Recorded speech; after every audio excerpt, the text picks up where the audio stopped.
Il existe un fil invisible qui relie les messages de la Vierge Marie à Medjugorje depuis les tout premiers jours des apparitions. Un fil fin mais incroyablement solide, qui traverse les décennies et se tend de plus en plus à mesure que nous approchons de ce que beaucoup appellent le temps des révélations. Dans ces messages, semés de paroles d'amour, de conversion et de prière, se trouve aussi une composante moins connue, mais profondément troublante, l'annonce d'événements futurs qui ébranleront le monde entier. Et dans ce scénario, il est aussi question de quelque chose d'essentiel, de vital, les refuges sûrs. Mais que sont réellement ces refuges ? Sont ceux des lieux physiques, reculés, cachés dans les montagnes ou dans de petits villages de campagne ? Ou bien sont-ils des espaces spirituels, intérieurs, protégés par la grâce de Dieu ? Ou peut-être les deux ? Les prophéties liées à Medjugorje ne nous donnent pas de cartes détaillées, mais des indications, des symboles et surtout un sentiment d'urgence. Et l'une de ces urgences est claire, viendra un temps où la protection de Dieu se manifestera de façon tangible uniquement pour ceux qui auront su écouter et se préparer. Dans de nombreux messages donnés aux voyants, en particulier à Mirjana, il est question d'un temps de grande tribulation, d'un moment où le mal sera laissé libre d'agir comme jamais auparavant. Mais la Vierge, avec une tendresse maternelle, a aussi assuré que personne, parmi ceux qui vivront dans la prière, le jeûne et la foi, ne sera abandonné. Et dans cette promesse se cache le mystère des refuges. Tous ne les trouveront pas, mais tous ceux dont le cœur sera ouvert seront guidés jusqu'à eux. De nombreux théologiens, mystiques et spécialistes des apparitions ont interprété ces refuges de manière complémentaire. D'un côté, il existera effectivement des lieux géographiques où les fidèles pourront se mettre à l'abri, protégés des calamités et des persécutions. De l'autre, il y aura des refuges spirituels, des familles unies dans la foi, des communautés de prière, des foyers bénis, des cœurs consacrés au cœur immaculé de Marie. Dans cette vidéo, je t'emmènerai dans un voyage à travers les messages les plus significatifs de Medjugorje, entre les secrets encore cachés et les signes qui annoncent déjà l'arrivée du temps des refuges. Tu découvriras ce que la Vierge a dit, comment reconnaître les vrais refuges et surtout, comment te préparer pour ne pas être pris au dépourvu. Car le temps de la grâce ne durera pas éternellement. Et quand le moment viendra, seuls ceux qui auront vraiment écouté pourront dire « J'étais prêt ». Écris « Amen » dans les commentaires si toi aussi tu veux dire « Oui » au plan que le ciel est en train de préparer. Ce n'est pas un mot quelconque. C'est un saut, une adhésion profonde. Un petit acte de foi qui unit ton cœur à celui de Marie. Un signe aussi, pour les autres qui cherchent encore, qu'ils ne sont pas seuls. Et reste avec nous jusqu'à la fin de cette vidéo. Car dans un instant, nous te donnerons des indications précieuses et concrètes sur les refuges sûrs, où les chercher, comment les reconnaître, comment les préparer avec discernement. Il n'y aura pas de carte secrète, mais il y aura quelque chose de plus puissant, l'esprit de discernement. Une boussole intérieure qui te fera comprendre au bon moment où aller, que faire, à qui te confier. La Vierge, dans ses messages, n'a jamais abandonné ses enfants. Elle les a toujours préparés, avertis, accompagnés pas à pas. Même aujourd'hui, en ce temps mystérieux et décisif, elle n'est pas loin. Elle est aux côtés de chacun de nous. Elle nous invite à la conversion, à la prière, au retour à Dieu. Mais elle nous invite aussi à ouvrir les yeux, à veiller, à ne pas nous laisser tromper par ce qui semble confortable ou sûr en apparence seulement. Selon certains messages attribués à la Vierge de Medjugorje, certaines villes du monde seront particulièrement touchées par les événements à venir, et ceux qui souhaitent se préserver devraient songer à les quitter.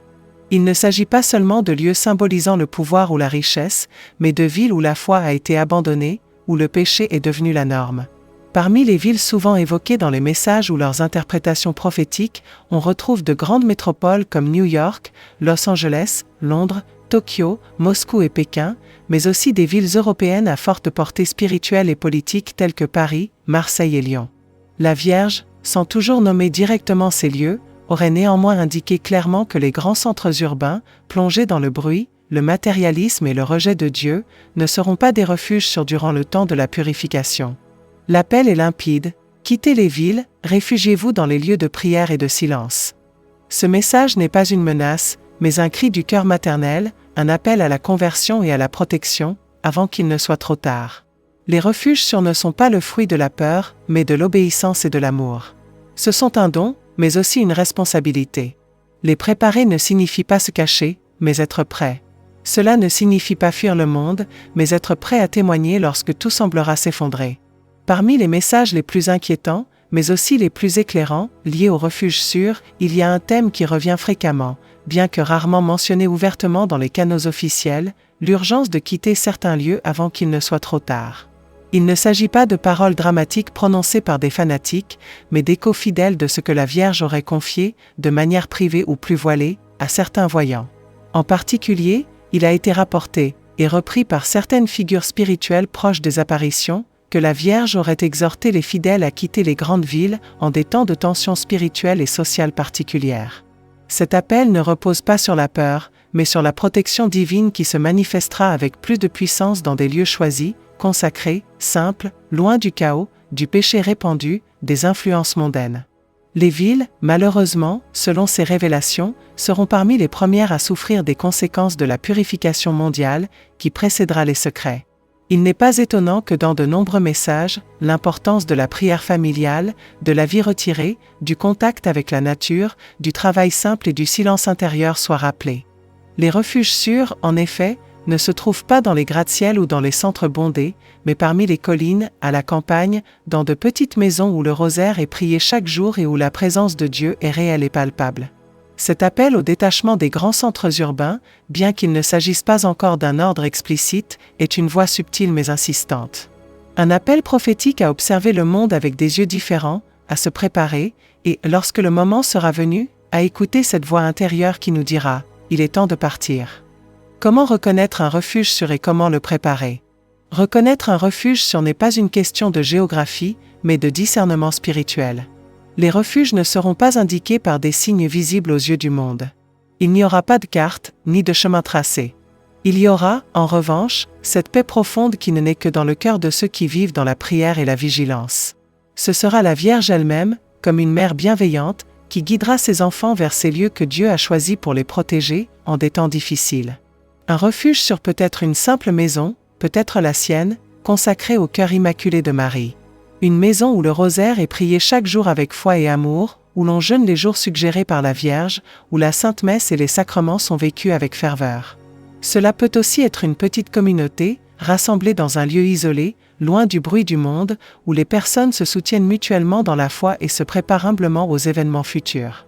Ce qui rend un lieu un véritable refuge n'est pas tant sa position géographique que la présence vivante et réelle de Dieu, rendue possible par la prière, la pureté du cœur et l'obéissance à sa volonté. C'est dans ces lieux où la parole de Dieu est vécue chaque jour, où l'on se confesse régulièrement, où l'âme reste éveillée et prête, qu'on pourra trouver le salut. Là, il n'y a pas de place pour l'orgueil ou l'indifférence, mais seulement pour l'humilité, la charité et l'abandon confiant dans les mains divines. Préparer un refuge sûr signifie avant tout consacrer sa maison à la Vierge, en invoquant sa protection maternelle sur chaque pièce et sur chaque personne qui y vit. Il est important de bénir la maison, de garder une bougie bénie allumée pendant la prière, de créer un petit coin sacré avec un crucifix, une Bible et une statue de la Vierge. Cet espace devient le cœur spirituel de la maison, un point de force et de lumière. Chaque jour, il convient de consacrer du temps à une prière profonde. Le rosaire, en particulier, est une arme puissante, comme la Vierge l'a dit plusieurs fois dans ses messages. Le jeûne, pratiqué avec amour le mercredi et le vendredi, purifie l'âme et rend plus sensible notre voix intérieure. La confession fréquente, la messe vécue de tout cœur et la charité envers le prochain sont d'autres piliers fondamentaux. De plus, il ne faut pas oublier qu'un refuge est aussi un lieu d'accueil, ce sera un grand signe de grâce de pouvoir offrir un refuge à d'autres frères et sœurs lorsque les temps deviendront plus difficiles. D'un point de vue pratique, sans angoisse ni fanatisme, il est sage de disposer dans la maison de quelques réserves de biens essentiels, d'eau bénite, d'aliments simples et durables, et surtout d'outils spirituels, une Bible, le catéchisme, des textes de prière. Si l'on en a la possibilité, vivre dans des lieux éloignés du bruit des grandes villes peut favoriser un environnement de paix et de protection, où le ciel est plus proche et où le cœur peut rester plus libre des distractions mondaines. Mais par-dessus tout, le plus grand refuge ne sera jamais constitué de murs ou de briques. Le refuge le plus puissant se trouve dans le cœur de celui qui a une confiance totale en Dieu. Aucun lieu physique ne pourra nous sauver si l'âme est éloignée. Et aucun danger ne pourra nous détruire si nous sommes dans le cœur de la volonté divine. Se préparer signifie avant tout se convertir, se purifier, revenir à Dieu de tout cœur. Car lorsque le temps des secrets viendra, seuls ceux qui auront construit leur arche intérieure pourront résister. Et ceux qui auront vraiment écouté seront guidés.